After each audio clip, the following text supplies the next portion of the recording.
it's nice to meet you. Can you tell me your name, please? Okay, my Korean name is Jisun and my English name is Lana. Nice to meet you, Lana. Nice to meet you. So, as you know, the IELTS speaking test Yeah. has three different sections, right? Yeah. So, in the first part, we're going to talk about a particular topic, and you're going to answer some questions. Okay. In the second part, you'll have an extended speaking time, and you will get 1 minute to prepare, Okay. and then 2 minutes of talking time. Okay. All right. And then in the third part, you're going to answer some just general questions. Okay. Yeah, sure. Okay, so for the first section, we are going to talk about the city you live in. So, what city do you live in? Right now, I'm living in Seoul right now. I've been living in Seoul for 5 years now, but I can't really tell you about Seoul because I've been living in Singapore for like 16 years. So if you ask me like anything about Singapore, I can tell you, but in Seoul, I can't really tell you a lot of things because I've never really experienced Seoul yet. Okay, and do you like this city and why? Um, Actually, I prefer Singapore more because it has strict rules. So if you ask me, it's a metropolitan city, and if you chew gums or like if you bring durian, it's just like a fruit that smells really bad. You get fined for like $500. You can't just bring in durian in your train for like yeah, so it's a really metropolitan city and a really strict country with with a lot of government rules. So I'd say I recommend Singapore more. I'm sorry to Seoul, but yeah. Okay, so you think the rules make the living there more harmonious? Yes, that's correct. Okay, and how long have you lived in Seoul? I lived in Seoul for 5 years now, since 2018. Oh, okay. Mm-hmm. And are there big changes in this city? Big changes, but mainly I've been taking care of my grandfather for when I came to Korea in 2018. So my grandfather had pneumonia and dementia, so I helped my mother out for about 3 years.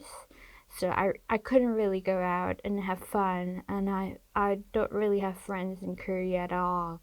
So and then after 3 years, he just passed away. So that was kind of a sad story that I would tell, I guess.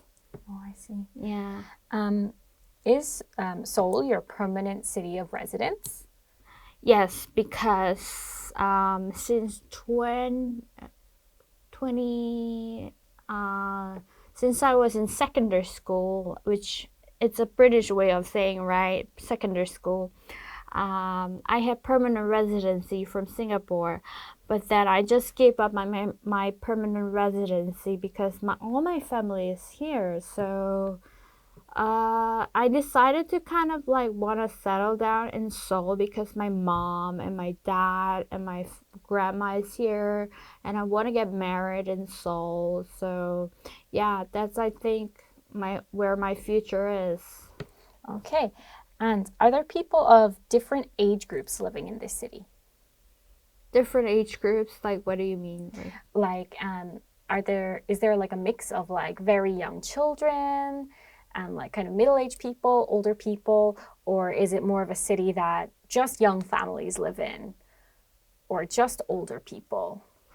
Well, I guess in my apartment, I guess older people they live here a lot because it's a very old apartment, and my grandma she goes to an old folks home every single day, so I see a lot of old people, and it's an older growing population, so older people are coming, and the newborn babies are like not they're not really giving birth to because the educational fees and everything is so expensive. So for me example, I'm 32 years old, but I don't really want to get married and have kids because it's so expensive. Yeah. So I guess older people are more widespread in this country. Okay, very good. So now you are gonna start the extended speaking section. Yeah. The topic is about an interesting job. So you will have 1 minute to prepare your answer. Okay. So your 1 minute of prep time is now up. Okay. And now, starting now, you have 2 minutes to describe an interesting job you want to have in the future. Okay, so I actually was a translator in Korea for English, for Korean to English, but right now I would really, really want to try to change my career path a little bit because translating was just like a one-dimensional job that really didn't really fit me well. So right now I'm really trying to make it into marketing for K-pop or bring on like Hollywood acts because I speak English quite well, I think. And so, like for the movie example, Barbie, yeah, it was really a good movie that really branched out really well in the marketing session, and I really want to get involved in it. And you get to meet a lot of people if you get into marketing. So yeah, marketing is really what I want to do in the future. Okay. Yeah. Okay, so you spoke for just a little over 1 minute, but you have like 2 minutes of speaking time. So maybe for next time, let's try and fill that time up. Okay. Okay, so now we're going to go on to part 3, general questions. What is the most popular thing to learn nowadays? Oh, I'm really guessing it's how to create YouTube content because media is such a booming industry right now, and everybody wants to be a YouTuber or like in Korea there's an Africa TV or there are a lot of platforms that you can really shine on.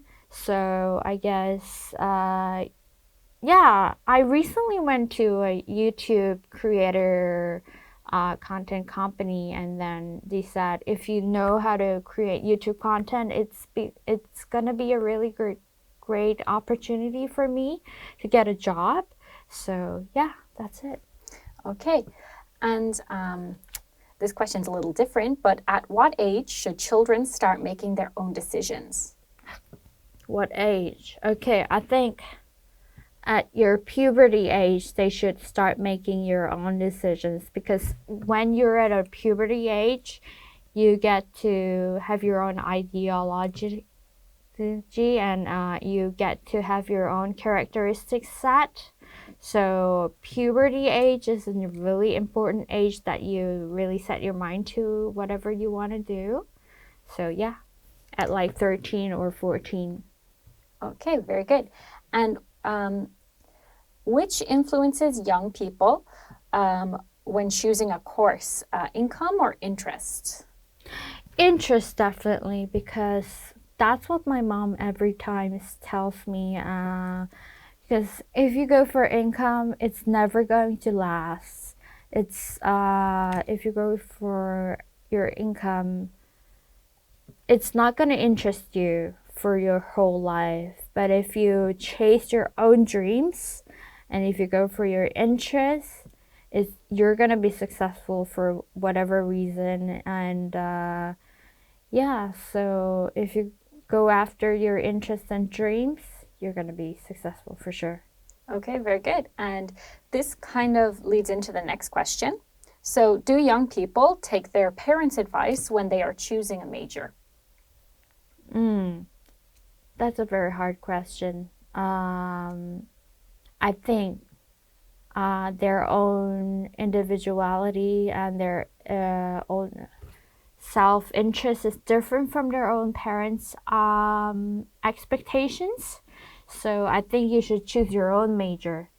So, for example, my grandfather actually chose a major for my mom, which is to become a kindergarten teacher because it's just a stable job, but she didn't enjoy it at all. So, that was a very very not a very good choice for her. So I think you should choose your own job. Okay. So, besides parents, who else would people take advice from? Who else? You can choose to have your advice from your professors or your school teachers, or even there are a lot of government supporters who can tell you what to do. So right now there are a lot of programs that you can take on. So you can choose to get help from a lot of government informations. Yeah. Okay. And our final question, it's a bit unrelated, but why do some people prefer to study alone? Why do people study? Oh, because if you study with other people, you tend to talk to each other and you tend to chit chat.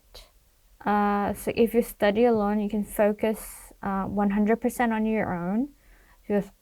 If you listen to music and then you just turn on the music and then you just study on your own, you get 100% focused. Okay. Yeah. So those are all the questions. Yeah. We're going to get into the feedback section now. Okay. So there's so the IELTS speaking test is graded on different aspects. So like your fluency, your use of vocabulary, your grammar, and things like that. Yeah. So you spoke very fluently. Thank you. Your English is very easy to understand. Thank you. It sounds almost native-like, so it's really good. In terms of like your lexical, like your language use, you also did that really, really well. You used a couple of idiomatic expressions, which is also really good. There were a small few grammatical errors. So when talking about like Singapore, you said you were talking about chewing gum, but you said gums. Oh, Yeah. right. Or like bring in your train. So bring it into the train. Oh, okay. Yeah. And just like you said, like my mom, dad, and grandma is just some very, very small things. Okay. But generally, your grammar was very, very good.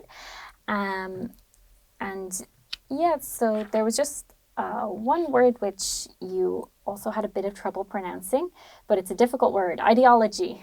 Ideology. Oh my gosh. Yeah, but it's okay. It's just like one small thing, you know? Okay. Just about the part 2, it was a little short. Yeah. But I can understand that you might be nervous. Yeah. But just try to fill up that 2 minutes of speaking time more if you can. Okay. But I think maybe next time it won't be that difficult because for you it's quite easy to speak at length in English and in detail. Yeah. So for your score, I would give you a 9. 9. Yes. Wow. So, good job. Thank you so much. Okay, so thank you for coming today, and you did a really great job. Thank you so much.